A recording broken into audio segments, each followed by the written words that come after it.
Assalamualaikum warahmatullahi wabarakatuh. Kali ini saya akan menampilkan aksi nyata mengenai budaya positif. Rancangan tindakan yang saya lakukan yaitu mengenai latar belakang. Yang pertama adalah kesepakatan kelas yang dapat membangun budaya positif di kelas, kemudian perlu sarana atau media dalam menerapkan budaya positif. Yang ketiga ada perlu energi tambahan dari para tokoh maupun pahlawan yang relevan dengan budaya positif. Tujuan saya yang pertama yaitu adalah siswa dapat membuat kesepakatan kelas berdasarkan keinginan dan harapan mereka. Kemudian yang kedua, saya sebagai guru dapat memfasilitasi siswa dalam melaksanakan budaya positif dengan berbagai media. Tolak ukur yang nantinya dapat diambil yang pertama adalah terciptanya kesepakatan kelas. Kemudian yang kedua, adanya poster yang berisi nilai-nilai dalam mendukung penerapan budaya positif. Kemudian yang ketiga, adanya minimal 5 quotes tokoh pahlawan yang mendukung nilai-nilai positif. Kemudian lini masa tindakan yang akan dilakukan. Yang pertama yaitu adalah kesepakatan kelas yang positif. Kemudian yang kedua, poster berisi tentang keyakinan kelas. Kemudian yang ketiga, membuat poster berisi quote atau kalimat motivasi dari para tokoh yang relevan dengan penerapan budaya positif. Kemudian dokumen yang dibutuhkan, dukungan yang dibutuhkan, yang pertama dari jelas sekali dari kepala sekolah, kemudian yang kedua dari rekan-rekan guru, yang ketiga dari murid kelas 5, kemudian yang keempat wali murid, kemudian yang kelima adalah dukungan semangat. Kemudian budaya positif yang saya ambil di kelas 5, penerapannya yang pertama adalah keyakinan kelas, menjaga kebersihan, kemudian yang kedua minum dan makan saat pelajaran, kemudian yang ketiga jujur, yang keempat adalah disiplin, yang kelima menghargai dan menyayangi, kemudian yang keenam adalah semangat dan bahagia, ketujuh membantu dan menolong, ke-8 percaya diri, ke-9 tanggung jawab, dan ke-10 itu adalah sopan santun. Itu adalah keyakinan kelas yang dibuat oleh anak-anak dengan didampingi oleh guru. Kemudian quotes itu ada 5 yang dibuat berdasarkan setiap kelompok itu membuat 1 quotes, ya ada 5 dari para tokoh-tokoh. Ya, selanjutnya nantinya saya akan menampilkan sebuah diseminasi budaya positif bersama kepala sekolah dan rekan-rekan guru di SD Negeri 1 Kerajaan. Selamat menyaksikan. Assalamualaikum warahmatullahi wabarakatuh. Waalaikumsalam warahmatullahi wabarakatuh. Ya, terima kasih rekan-rekan guru semuanya, bapak kepala sekolah yang saya hormati, kemudian para guru, dewan guru, kemudian yang saya hormati, serta teman-temanku semuanya yang ada di lingkungan keluarga SD Negeri 1 Kerajaan. Sebelumnya saya di sini akan berbagi, bukan untuk menggurui, tetapi hanya ingin berbagi tentang proses guru penggerak dari kemarin saya mengikuti sampai saat ini. Itu kali ini saya akan mempresentasikan aksi nyata modul 1.4 yaitu tentang budaya positif. Ya. Apa sih budaya positif itu? Kemudian sejauh mana saya mengikuti program guru penggerak? Yang pertama, dulu saya mempelajari modul 1.1 tentang filosofi pendidikan menurut Ki Hajar Dewantoro. Jadi pendidikan saat ini itu difokuskan untuk filosofinya Ki Hajar Dewantoro, bahwa pemikiran Ki Hajar Dewantoro yaitu ing ngarsa sing tulodo ing madya mangun karsa tuturi handayani, itu jelas sekali itu bahwa slogan dari pendidikan Indonesia, bahwa di depan kita menjadi teladan, di tengah kita membangun semangat, kemudian di belakang kita mendorong, ya baik itu mendorong rekan-rekan atau diri kita sendiri untuk langkah lebih maju lagi, meningkatkan dunia pendidikan kita. Kemudian filosofi Ki Hajar Dewantoro itu adalah berpihak pada anak, bahwa pendidikan itu selalu berpihak pada anak, pendidikan harus memenuhi kebutuhan tumbuh kembang anak. Kemudian pendidikan adalah tempat persemaian segala benih-benih kebudayaan yang hidup dalam masyarakat kebangsaan. Kemudian budi pekerti, yaitu olah cipta, rasa dan karsa. Kemudian guru itu menuntun segala kodrat yang ada pada anak, baik kodrat kerajaan maupun kodrat zaman. Ya, modul 1.2 yaitu tentang nilai-nilai dari program guru penggerak. Yang pertama itu adalah mandiri, kemudian berpihak pada murid, inovatif, kolaboratif, reflektif. Ya. Nantinya guru penggerak itu menjadi seorang pemimpin pembelajaran, jelas sekali di dalam kelas, menjadi seorang pemimpin pembelajaran, kemudian mengaktifkan komunitas praktisi, kemudian membimbing guru lain, kemudian berkolaborasi dengan pihak terkait, yang terakhir adalah mewujudkan kepemimpinan pada murid.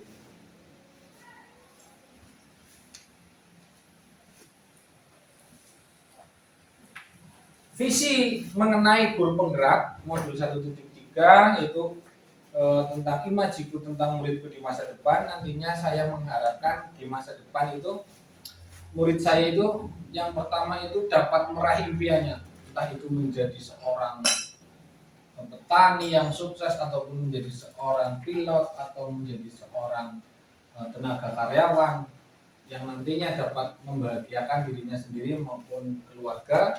Kemudian yang kedua nantinya pembelajaran yang berpihak pada murid itu nanti dapat membuat mereka itu dapat mewujudkan sebuah profil pelajar Pancasila.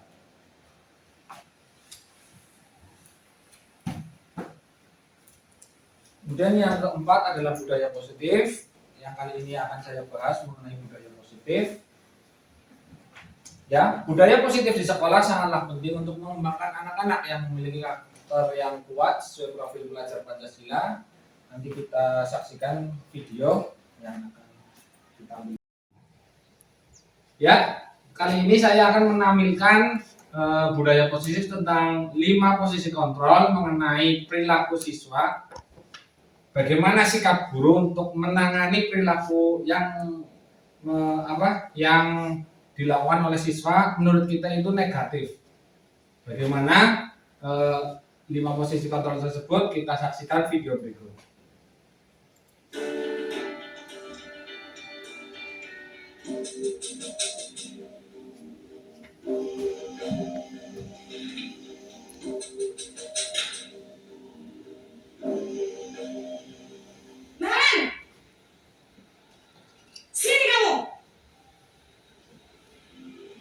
Selamat pagi, Bu.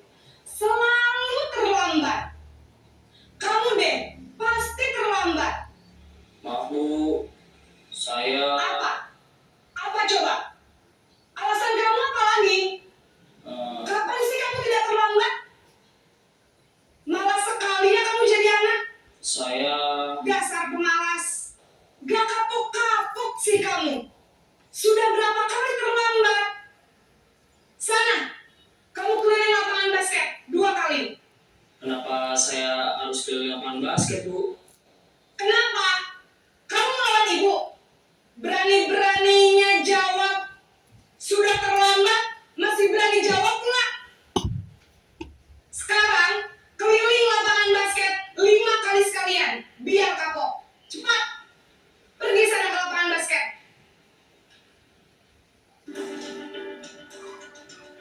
Yang kedua, posisi pembuat merasa bersalah.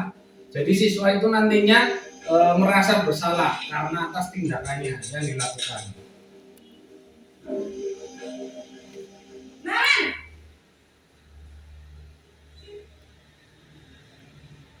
Selamat pagi, Bu. Naren. Kamu kenapa terlambat lagi, nak? Ya Tuhan, Naren. Kamu senang ya bikin ibu susah ya? Kalau kamu terlambat lagi, nanti ibu yang ditegur bapak kepala sekolah, nak. Akrab cenderung bersenda gurau untuk menjaga suasana tetap santai. Murid akan merasa senang, aman, dan akrab dengan guru. Identitas yang tercipta adalah identitas sukses atau berhasil. Namun, perlu diingat, karena ini masih dorongan eksternal, maka ada faktor ketergantungan dari murid kepada orang tertentu. Di sini, guru absennya, sehingga di lain waktu, murid bisa berperilaku baik, namun hanya kepada orang-orang tertentu saja.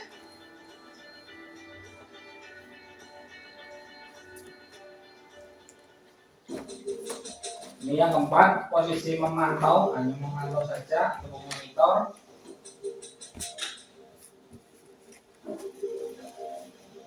Naren,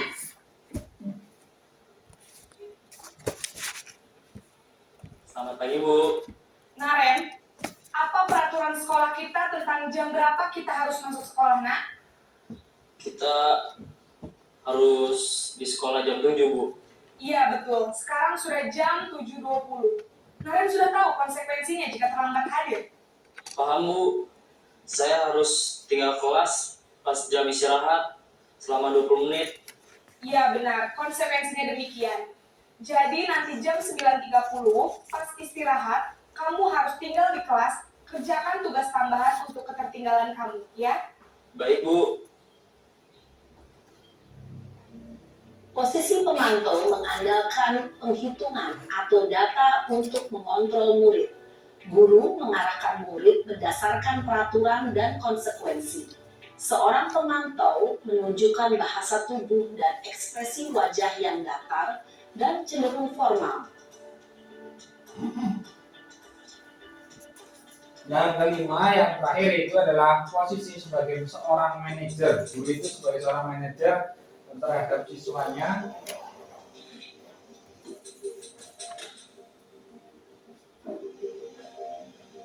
Naren!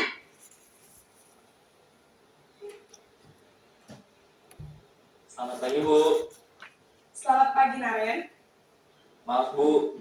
Saya terlambat. Iya, sekolah masuknya jam 7, sekarang sudah jam 7.20.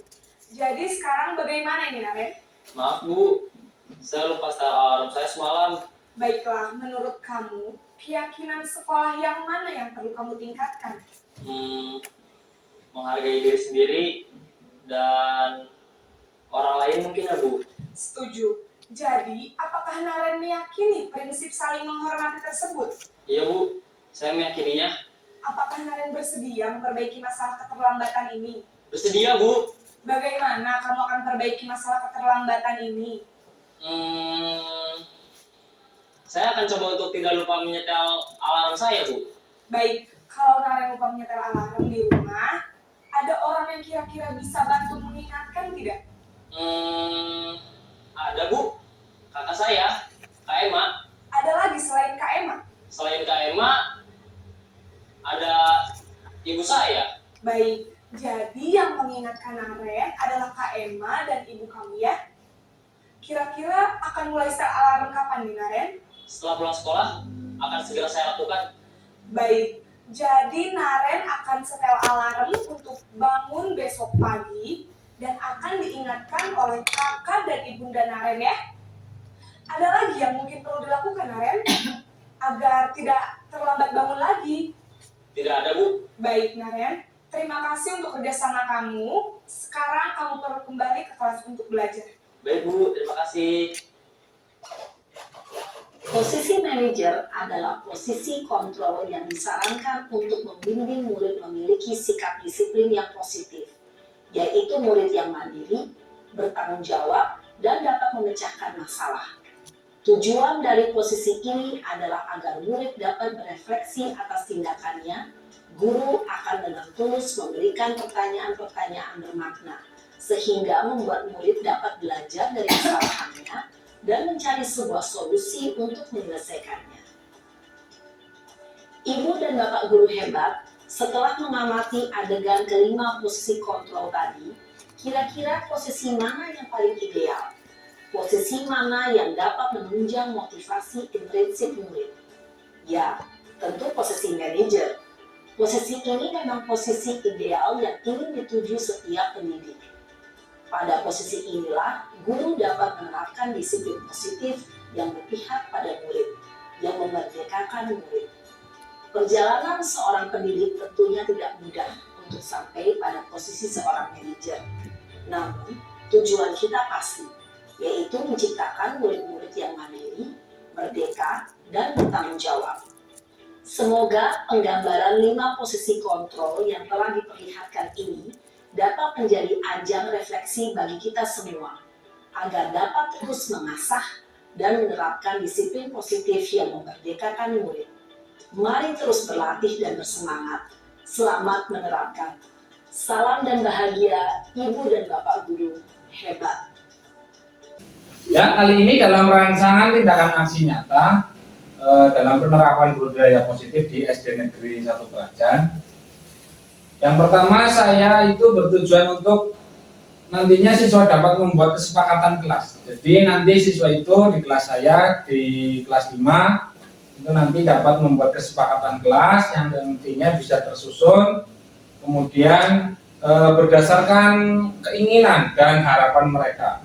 Dan yang kedua itu adalah guru nantinya dapat memfasilitasi siswa dalam pelaksanaan budaya positif, baik di lingkungan sekolah maupun di lingkungan masyarakat sekitar dengan berbagai media.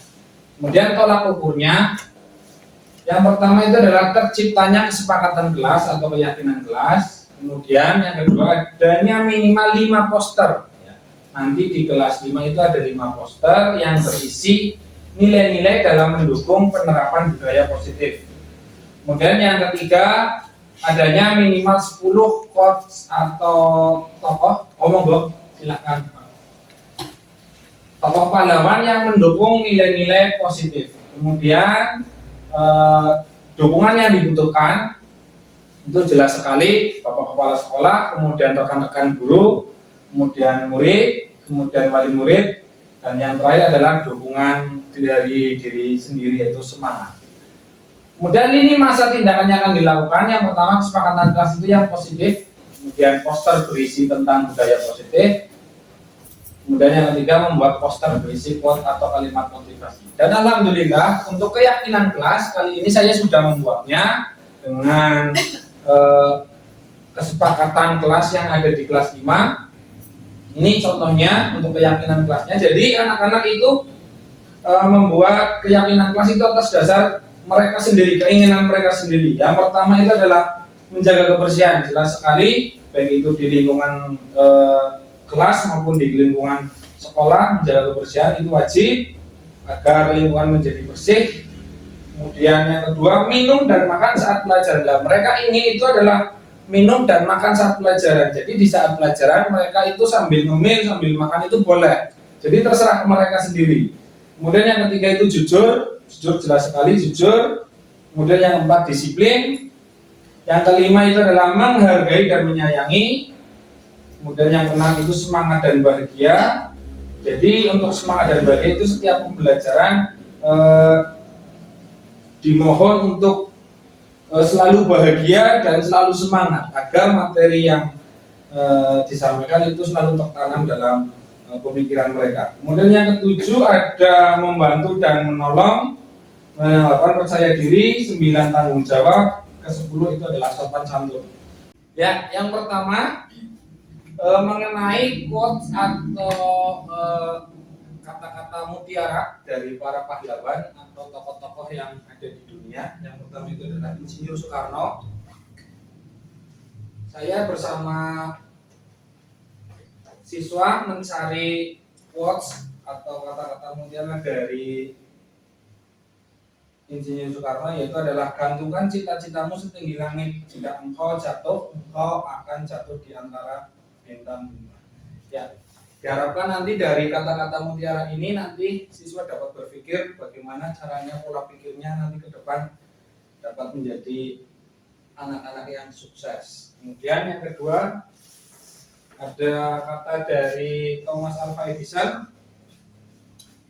Ya, saya belum gagal, saya baru saja menemukan 10.000 cara yang tidak berhasil.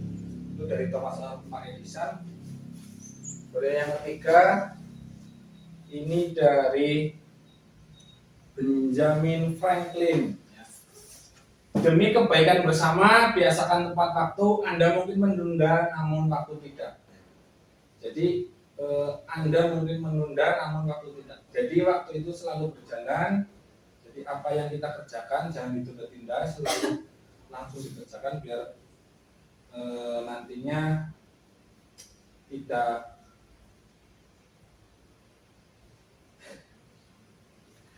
baik ya. Kemudian yang keempat ada dari Henry Ford ya, yaitu adalah kegagalan hanyalah kesempatan untuk memulai lagi. Jadi kegagalan itu adalah kesempatan untuk memulainya lagi, itu dari Henry Ford. Dan yang kelima terakhir itu adalah dari Lemony Snicket, yaitu adalah kalau mau menunggu sampai siap, kita akan menghabiskan sisa hidup kita untuk menunggu. Apa artinya bisa dicari sendiri. Kalau mau menunggu sampai siap, kita akan menghabiskan sisa hidup kita untuk menunggu. Itu sang pemimpi ya, dari Lemony Snicket. Ya, kali ini saya akan menerangkan tentang teori kontrol menurut Dr. William Glasser, bahwa menurut beliau dalam kontrol teori yang kemudian berkembang dan dinamakan choice teori meluruskan beberapa miskonsepsi tentang makna kontrol. Yang pertama ada ilusi guru mengontrol murid. Pada dasarnya kita dapat memaksa murid untuk berbuat sesuatu jikalau murid tersebut memilih untuk tidak melakukannya. Walaupun tampaknya guru sedang mengontrol perilaku murid. Hal demikian terjadi karena murid sedang mengizinkan dirinya dikontrol. Saat itu bentuk kontrol guru menjadi kebutuhan dasar yang dipilih murid tersebut. Teori kontrol menyatakan bahwa semua perilaku memiliki tujuan. Jadi semua perilaku itu memiliki tujuan, bahkan terhadap perilaku yang tidak disukai. Kemudian yang kedua, itu ada ilusi bahwa semua penguatan positif, efektif, dan bermanfaat.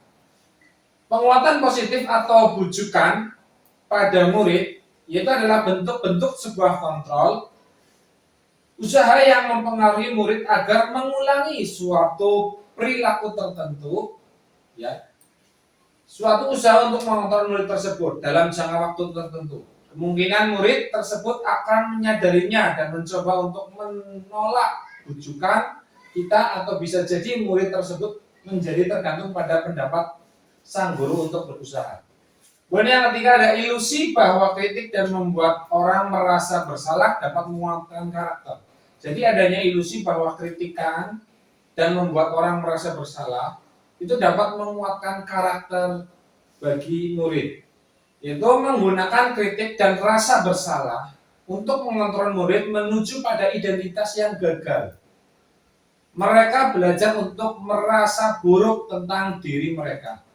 Mereka mengembangkan dialog diri yang negatif. Kadangkala sulit bagi guru untuk mengidentifikasi bahwa mereka sedang melakukan perilaku ini, karena seringkali guru cukup menggunakan suara halus untuk menyampaikan pesan yang negatif. Kemudian yang keempat, itu ada ilusi bahwa orang dewasa memiliki hak untuk memaksa. Jadi orang dewasa itu memiliki hak untuk memaksa. Banyak orang dewasa yang percaya bahwa mereka memiliki tanggung jawab karena mereka sudah merasa dewasa. Untuk itu, untuk murid-murid dapat berbuat hal-hal tertentu. Apapun yang dilakukan dapat diterima selama ada sebuah kemajuan berdasarkan sebuah pengukuran kinerja. Pada saat itu pula orang dewasa akan menyadari bahwa perilaku memaksa itu tidak akan efektif dalam jangka waktu yang panjang dan sebuah hubungan permusuhan akan terbentuk. Jadi pemaksaan itu akan menjadi hubungan itu menjadi permusuhan, kemudian kedepannya dalam jangka waktu yang panjang itu akan tidak efektif. Seperti itu menurut teorinya Dr. William Glasser. Kemudian bagaimana seorang bisa menentukan paradigma atau stimulus respon kepada pendekatan teori kontrol menurut Stephen R. Covey. Menurut beliau bahwa bila kita ingin membuat kemajuan, perlahan, sedikit-sedikit, ubahlah sikap atau perilaku Anda. Jadi kalau kita ingin membuat kemajuan, Bapak Ibu, untuk kelas kita, ya, itu kita perlahan-lahan atau sedikit-sedikit itu mengubah perilaku kita diri sendiri seperti itu. Namun, bila kita ingin memperbaiki cara-cara utama kita, maka kita perlu mengubah kerangka acuan kita. Ubahlah bagaimana Anda melihat dunia, bagaimana Anda berpikir tentang manusia, ubahlah paradigma Anda, skema pemahaman dan penjelasan aspek-aspek tertentu yang ada pada realitas, tentang realitas. Ada dua, yang pertama ada stimulus respon dan teori kontrol. Bahwa realitas atau kebutuhan itu kita sama, ya. Jadi kebutuhan kita itu sama. Kemudian teori kontrolnya, realitas kebutuhan kita berbeda. Kemudian seorang melihat hal yang sama, kemudian teori kontrolnya setiap orang memiliki gambaran berbeda. Kita mencoba mengubah orang agar pandangan sama dengan kita. Kita berusaha memahami pandangan orang lain tentang dunia. Kemudian perilaku buruk dilihat sebagai suatu kesalahan. Kemudian semua perilaku memiliki tujuan. Jadi perilaku yang dilakukan oleh siswa, baik buruk maupun positif, itu pasti ada sebuah tujuan. Kemudian yang kelima, orang lain bisa mengontrol saya. Kalau teori kontrol itu hanya Anda yang bisa mengontrol diri Anda. Saya bisa mengontrol orang lain, Anda tidak bisa mengontrol orang lain. Kemudian pemaksaan ada pada saat bujukan yang gagal, kemudian kolaborasi dan konsensus menciptakan pilihan-pilihan baru. Setelah itu ada pemahaman ada pada saat bujukan tadi sudah, kemudian model berpikir menang atau kalah, kalau stimulus respon. Kemudian kalau teori kontrol itu model berpikir itu menang-menang, jadi semuanya win-win. Ya, nilai-nilai kebajikan dari 6 institusi atau organisasi. Yang pertama itu ada profil pelajar Pancasila, yang kita kenal itu dengan P3, profil pelajar Pancasila. Yang pertama itu ada beriman, bertakwa kepada Tuhan Yang Maha Esa dan berakhlak mulia. Kemudian yang kedua itu ada mandiri. Kemudian yang ketiga itu bernalar kritis, jelas. Kemudian yang keempat itu adalah berkebinekaan global. Yang kelima ada bergotong royong. Yang keenam itu kreatif. Kemudian menurut IBO, ya, Primary Years Program, sikap murid itu ada toleransi, kemudian rasa hormat, integritas, mandiri, menghargai, antusias, empati, keingintahuan, kreativitas, kerjasama, percaya diri, dan komitmen.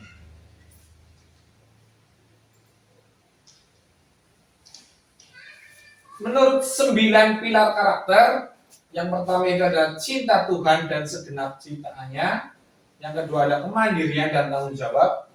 Ketiga ada kejujuran. Kemudian ada hormat dan santun. Kemudian dermawan, suka menolong dan gotong royong. Percaya diri, kreatif dan bekerja keras.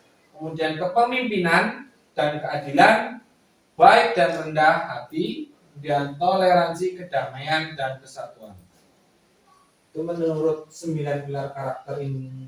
Kemudian petunjuk seumur hidup dan keterampilan hidup. Ini ada keterampilan hidupnya. Yang pertama itu ada dapat dipercaya. Kemudian lurus hati, pendengar yang aktif, tidak merendahkan orang lain, memberikan yang terbaik dari diri. Kemudian petunjuk hidup ada peduli, penalaran, bekerja sama, keberanian, keingintahuan, usaha, keluasan, fleksibilitas, berorganisasi, dan kesabaran. Kemudian ada lagi keteguhan hati, kehormatan, memiliki rasa humor, berinisiatif, integritas, pemecahan masalah, sumber pengetahuan, tanggung jawab, dan persahabatan. Kemudian ini menurut The Seven Essential Virtues, yang pertama itu adalah empati, kemudian suara hati, kontrol diri, rasa hormat, kebaikan, toleransi, dan keadilan. Ya itulah tadi tentang nilai-nilai kebijakan. Selanjutnya kita akan mempelajari mengenai tentang segitiga restitusi. Apa itu segitiga restitusi? Ya, Bapak Ibu, kali ini kita akan mempelajari tentang hukuman, konsekuensi, dan restitusi. Ya, Bapak Ibu semuanya yang saya hormati, dalam menjalankan peraturan ataupun keyakinan kelas, ya, restitusi, hukuman, konsekuensi itu dilakukan oleh seorang guru. Bila mana ada suatu pelanggaran ya, terhadap siswa, tentunya sesuatu harus terjadi. Untuk itu kita perlu meninjau ulang tindakan penegakan atau peraturan yang akan kita lakukan, baik itu tentang keyakinan kelas sekolah kita selama ini, kemudian tindakan terhadap suatu pelanggaran pada umumnya berbentuk hukuman atau konsekuensi. Dalam modul ini akan diperkenalkan program disiplin positif yang dinamakan dengan restitusi. Apa sih itu restitusi? Ada yang tahu Bapak Ibu? Ya, restitusi adalah proses menciptakan kondisi bagi murid untuk memperbaiki kesalahan mereka sehingga mereka bisa kembali pada kelompok mereka dengan karakter yang lebih kuat. Itu menurut Gosen ya 2004. Ya. Jadi proses menciptakan kondisi bagi murid itu memperbaiki kesalahan mereka. Jadi kesalahan yang telah terjadi oleh murid itu dapat dikembalikan, mereka dapat bisa kembali pada kelompoknya dengan karakter yang lebih kuat. Jadinya murid tersebut mempunyai karakter yang lebih kuat setelah mereka melakukan kesalahan. Bagaimana sih caranya menerapkan restitusi tersebut? Restitusi juga merupakan proses kolaboratif. Jadi antara guru dan siswa itu ada kolaboratif mengenai tindakan restitusi tersebut yang nantinya mengajarkan bahwa murid untuk mencari solusi. Jadi murid itu mencari solusi untuk masalah mereka dan membantu murid berpikir tentang orang seperti apa yang mereka inginkan dan bagaimana harus memperlakukan orang lain. Jadi mereka itu berpikir atas apa tindakan mereka, nantinya mereka mencari solusi sendiri. Bagaimana sih saya akan melakukan hal-hal yang mereka itu menurut kita sebagai seorang guru itu perilakunya negatif, itu mereka mempunyai rasa, oh iya, padahal bahwa perilaku tersebut itu salah. Kemudian perilaku tersebut bahwa itu kurang baik, itu atas dasar mereka sendiri, bukan atas dasar dari ketakutan mereka terhadap guru. Sebelum kita membahas ke dalam penerapan restitusi, kita perlu bertanya dahulu, adakah perbedaan antara hukuman dan konsekuensi? Ya, Bapak Ibu guru yang saya hormati, antara hukuman dan konsekuensi itu adalah berbeda, ya Bapak Ibu. Jadi kalau kita ke murid kan biasanya kalau murid tidak memakai topi saat upacara, kamu berdiri di depan halaman sampai bel istirahat, nah itu yang namanya hukuman ya. Kalau konsekuensi itu apa, bedanya mana, seperti apa, nanti saya jelaskan bahwa hukuman dan konsekuensi ya, dan restitusi itu berbeda. Di sini ada identitas gagal dan identitas sukses. Hukuman itu jelas sekali pelanggaran atau kesalahan pada diri kita sebagai seorang guru untuk menghakimi seorang siswa atas perilakunya. Tetapi kalau yang sukses itu ada konsekuensi dan restitusi. Bedanya seperti apa? Mari kita lihat. Yang pertama itu adalah sesuatu yang menyakitkan harus terjadi.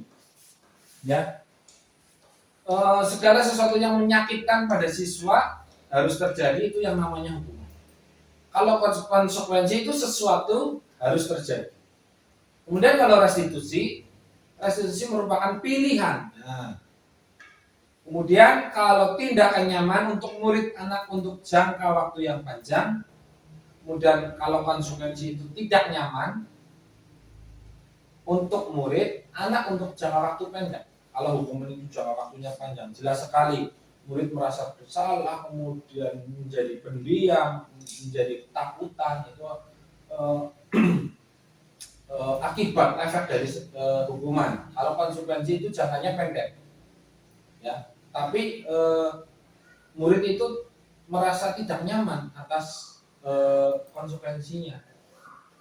Kalau restitusi itu menguatkan untuk murid anak dalam jangka waktu panjang. Jadi murid itu akan menguatkan karakter, jelas tadi sudah dijelaskan ya. Kalau restitusi itu penguatan karakter atas perilaku-perilaku yang dilakukan oleh murid. Kemudian ada korban mendapatkan keadilan. Ya, kalau konsekuensi itu ada korban bisa diabaikan. Kemudian kalau restitusi itu korban mendapatkan ganti. Kemudian ada murid anak akan tersakiti, murid anak akan dibuat tidak nyaman. Kalau restitusi murid anak mendapatkan penguatan, akan mendapatkan penguatan. Kemudian perilaku pasif, agresif meningkat. Penguatan hanya bertahan dalam jangka waktu pendek, masalah terpecahkan. Itu adalah beda-beda antara hukuman, konsekuensi, dan restitusi. Ya Bapak Ibu yang saya hormati, di sini ada sebuah contoh. Bapak Ibu bisa memilih antara hukuman atau konsekuensi. Ya, yang pertama itu adalah contohnya adalah mencatat 100 kali di dalam buku kalimat. Saya tidak akan terlambat lagi karena terlambat ke sekolah. Jadi anak itu mendapatkan tugas oleh guru itu untuk mencatat 100 kali di dalam buku kalimat. Itu masuk ke sanksi atau hukuman Bapak Ibu?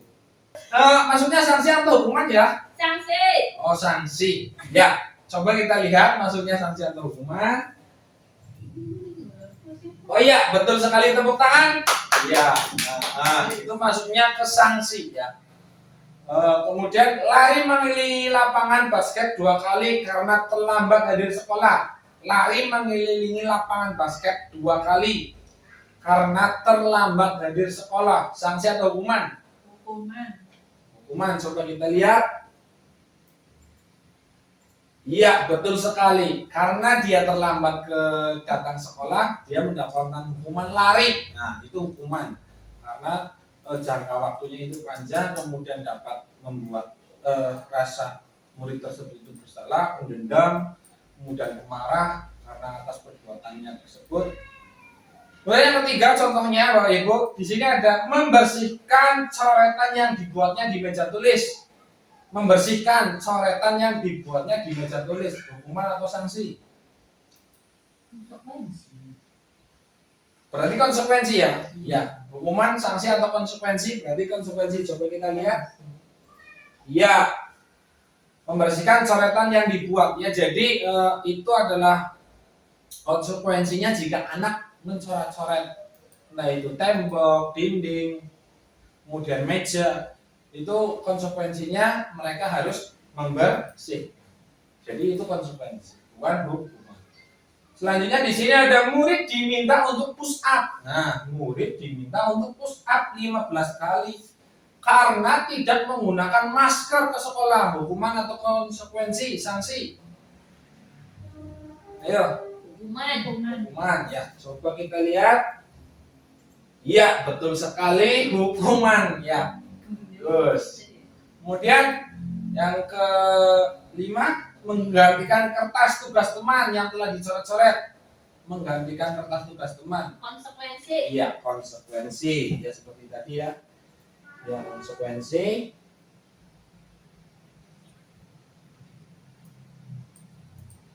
Kalau berjemur di lapangan basket pukul 12 siang karena mengobrol dengan teman, sanksi atau konsekuensi?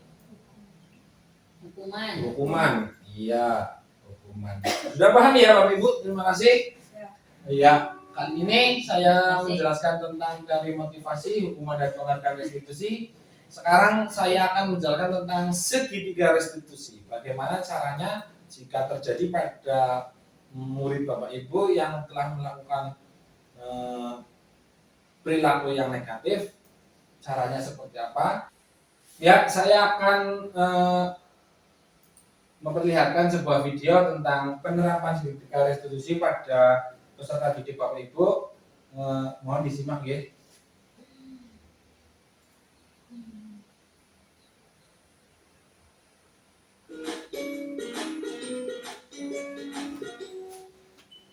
Salam dan bahagia Ibu dan Bapak guru hebat. Pada video kali ini kita akan membahas tentang salah satu program disiplin positif yang diterapkan di lingkungan sekolah yang dikenal dengan nama restitusi.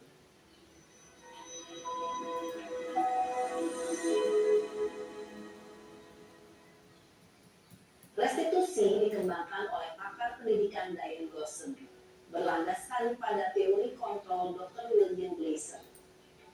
Segitiga restitusi adalah suatu proses dialog yang dijalankan oleh guru atau orang tua agar dapat menghasilkan murid yang mandiri dan bertanggung jawab. Pada saat guru di posisi manajer, aspek yang dikembangkan pada murid adalah motivasi intrinsik, sehingga penanaman nilai-nilai kebajikan dapat tumbuh dan berkembang menjadi suatu kebiasaan positif yang akhirnya membentuk karakter murid. Proses dialog ini terdiri dari 3 langkah yang digambarkan pada ketiga sisi pada segitiga restitusi. Sisi pertama adalah menstabilkan identitas. Sisi yang kedua adalah validasi tindakan yang salah.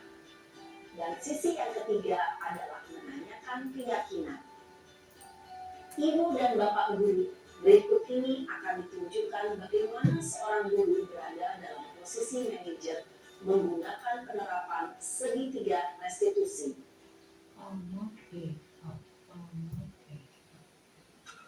Ini contohnya nih ya Bapak Ibu.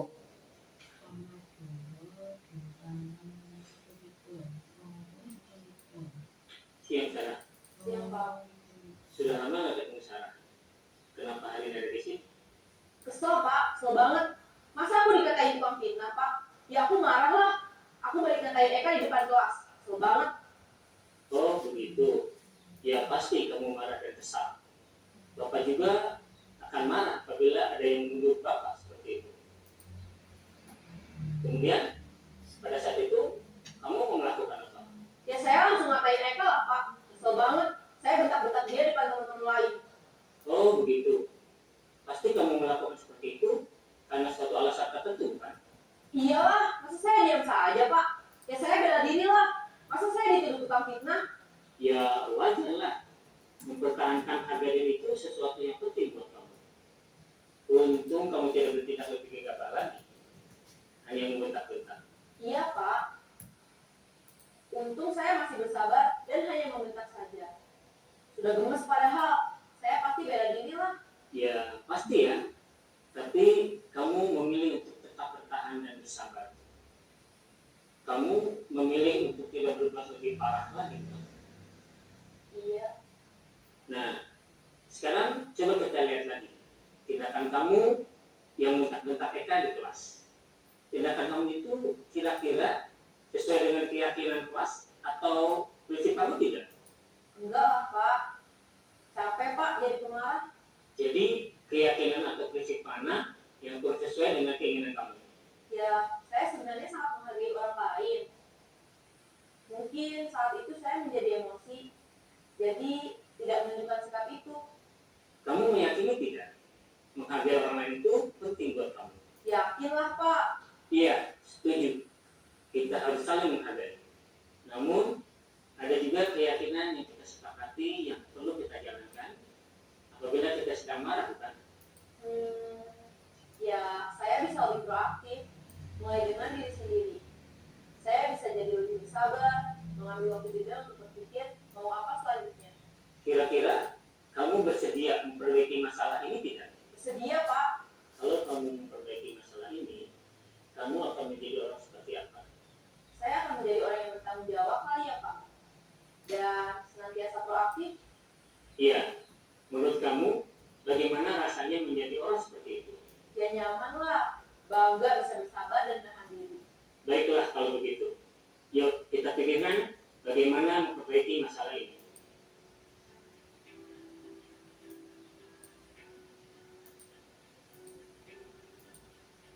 Ibu dan Bapak guru hebat, baru saja kita menyaksikan contoh bagaimana seorang guru berada dalam posisi manajer menggunakan penerapan segitiga restitusi.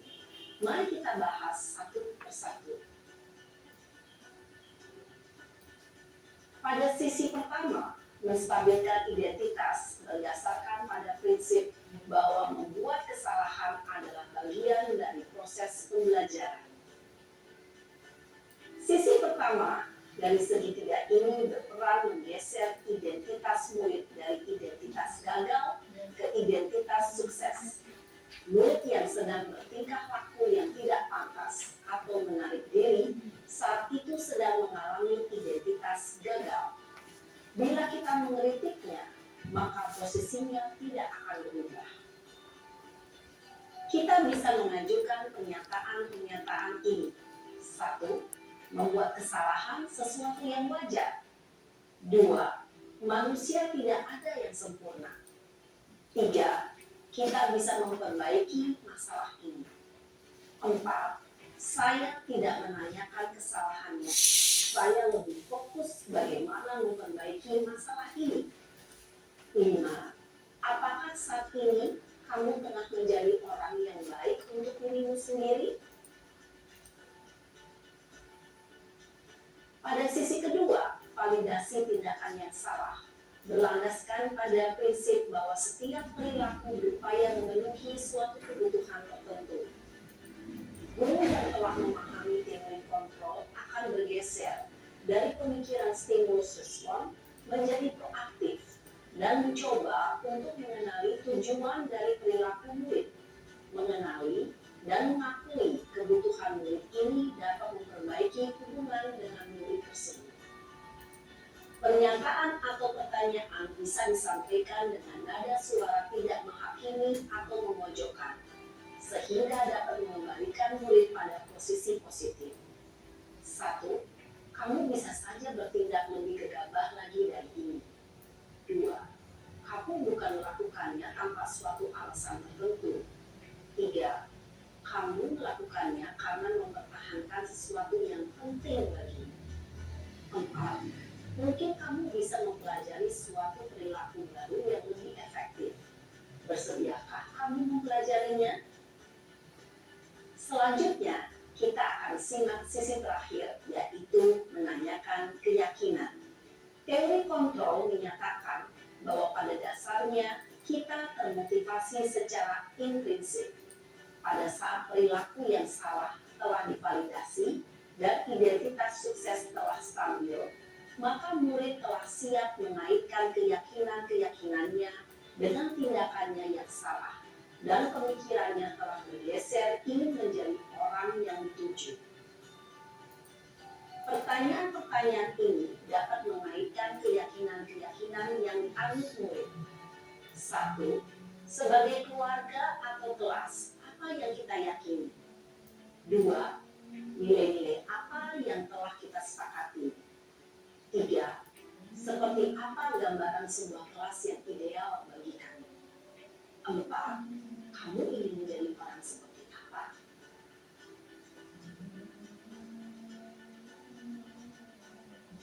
Dalam menerapkan segitiga restitusi, perlu diperhatikan beberapa hal, yaitu 1. Perilaku yang salah perlu dikaitkan dengan nilai-nilai atau keyakinan-keyakinan yang telah disepakati atau dituju. 2. Kesediaan orang yang melakukan kesalahan untuk memperbaiki masalah. 3. Pemecahan masalah sebisa mungkin relevan atau memiliki hubungan dengan masalah yang ada. 4. Usaha.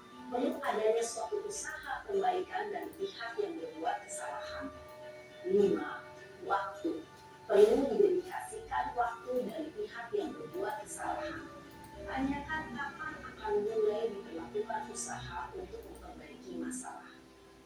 Dengan memahami struktur penerapan segitiga restitusi, diharapkan guru dapat menerapkan posisinya sebagai manajer dengan mengajukan pertanyaan-pertanyaan bermakna yang dapat membuat murid menjadi lebih percaya diri, bertanggung jawab, dan mandiri.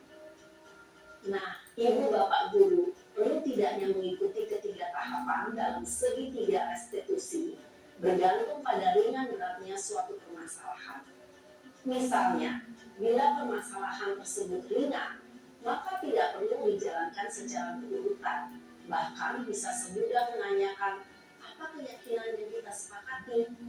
Dengan menjalankan segitiga restitusi, dengan mengajukan pertanyaan-pertanyaan bermakna, diharapkan murid menjadi lebih kuat secara pribadi, dapat membuka wawasan murid agar dapat menyelesaikan permasalahannya sendiri, semakin percaya diri, mandiri, dan merdeka. Salam dan bahagia, Ibu Bapak Guru hebat.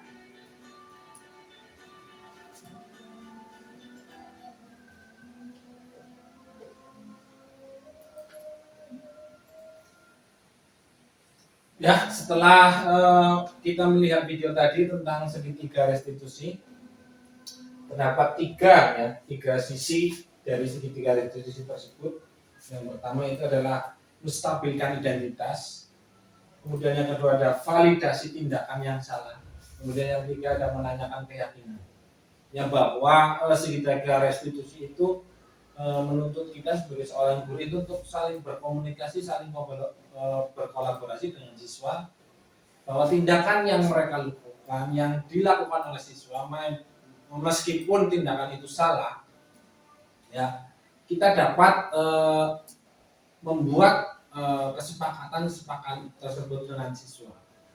Jadi biasanya kita kalau di dalam kelas maupun di dalam lingkungan sekolah, kalau melihat perilaku yang dilakukan siswa itu salah menurut kita pastinya biasanya langsung menghukum, baik itu dengan cara silakan membersihkan WC, kemudian lari lapangan atau membersihkan sampah, bahwa tindakan yang dilakukan oleh kita sebagai seorang guru, sebagai seorang penghukum itu bahwa tindakan tersebut itu salah. Ya, bagaimana kita menyikapi tindakan tersebut? Ya, kita sebagai seorang guru harus memposisikan sebagai seorang manajer, ya, bahwa memecahkan permasalahan tersebut dilakukanlah dengan tindakan yang tadi itu, segitiga restitusi dengan 3 langkah. Biasanya kita kalau berkomunikasi dengan siswa kan sulit sekali ya. Kita bisa bertanya, kalau siswa itu ditanyakan kan biasanya takut ya. Mereka takut bahwa biasanya dipanggil oleh guru itu takut. Bagaimana perasaan kita waktu bertemu dengan siswa juga biasanya siswa cenderung pemalu seperti itu. Jadi bagaimana nantinya diharapkan guru-guru, Bapak Ibu guru hebat ini bisa menerapkan segitiga restitusi tersebut di dalam kelas masing-masing. Seperti itu Bapak Ibu.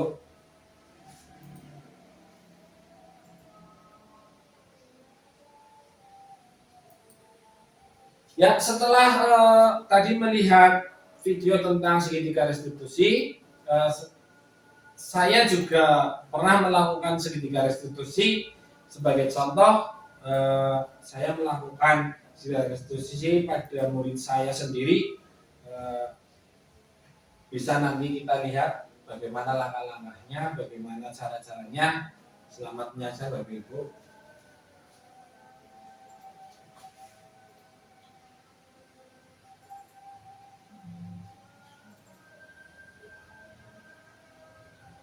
Kamu tahu tidak Ya, di sini ada kasus murid saya, ya. Saya sedang berkomunikasi, berkolaborasi mengenai tentang segitiga restitusi, bahwa perilaku yang dilakukan oleh murid saya itu salah. Itu bisa dilihat. kamu tahu tidak di bawah solusi tidak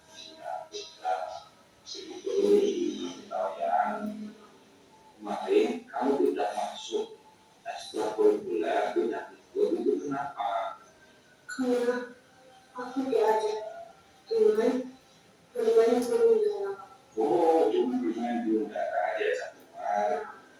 Oh, wah, itu asik sekali ya mungkin ya. Senang ya. Iya.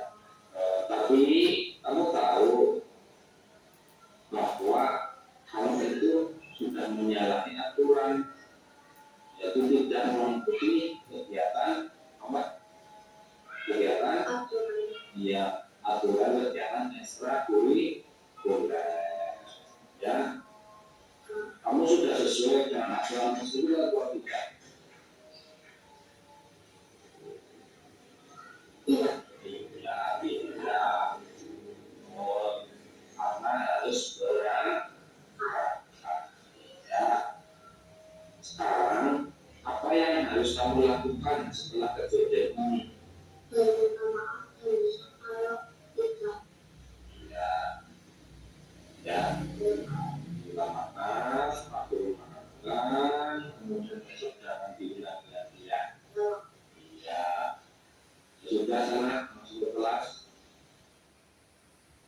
Ya, itu tadi mengenai segitiga restitusi. Perilaku anak kemarin tidak izin berangkat ekstrakurikuler pramuka, jadinya saya melakukan segitiga restitusi, menanyakan validasi kesalahan, kemudian memberikan respon bahwa perilaku tersebut itu memang tidak salah, ya, untuk bermain burung dara, ya.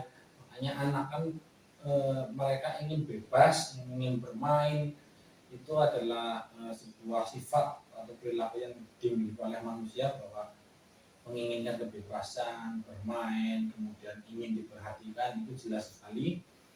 Jadi setelah saya menanyakan kegiatan tersebut, ya tidak salah, ya bagus, tetapi kurang tepat. Nah, selanjutnya konsekuensinya apa atas keyakinan tersebut, jadinya anak tersebut mengaku bersalah, kemudian meminta maaf, kemudian tidak akan mengulanginya lagi, bahwa kegiatan tersebut itu seharusnya dilakukan di luar kegiatan sekolah, ya, seperti bermain burung dara tadi, jadi tidak mengganggu kegiatan sekolah. Seperti itu Bapak Ibu, itu yang kasus yang pertama. Kemudian yang kasus yang kedua,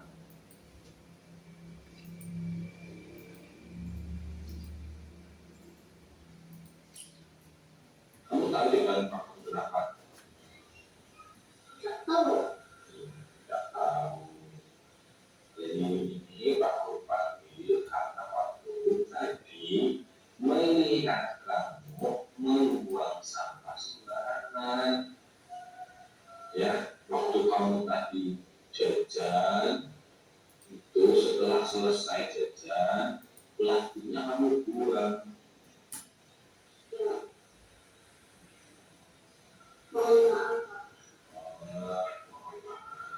Ya, aku maafkan.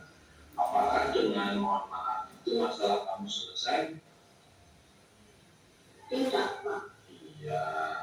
Tidak, Pak. Saya ingin pada benar-benar. Iya, bagus.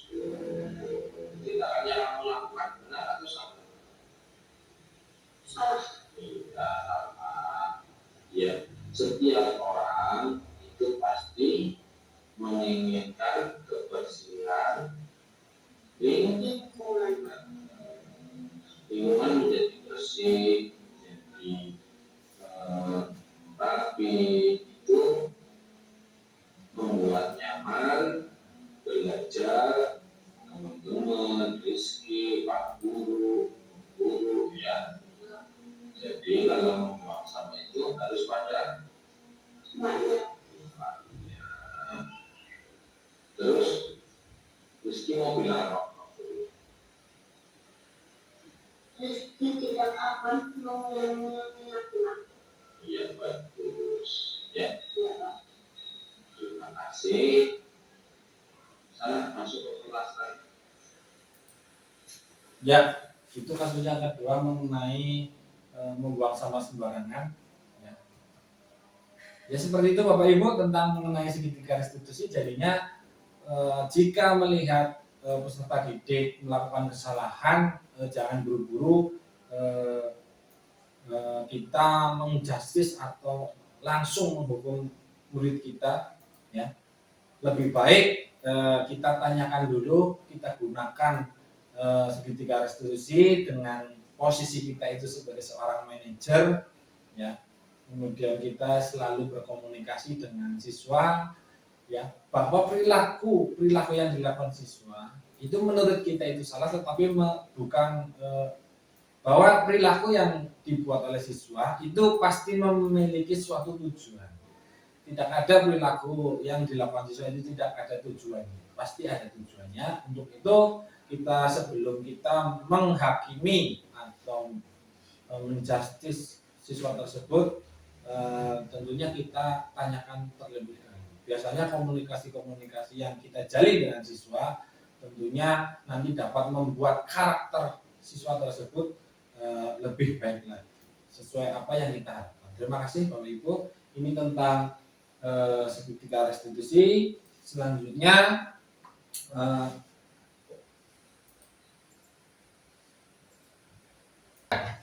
mungkin cukup itu pemaparan dari saya mengenai budaya positif yang saya terapkan di sekolah ini. Semoga dapat bermanfaat bagi rekan-rekan guru yang lain, dan nantinya visi misi dari saya menjadi seorang guru penggerak dapat bermanfaat bagi SD Negeri 1 Bajan. Terima kasih. Akhir kalam, wabillahi taufiq wal hidayah. Wassalamualaikum warahmatullahi wabarakatuh. Waalaikumsalam.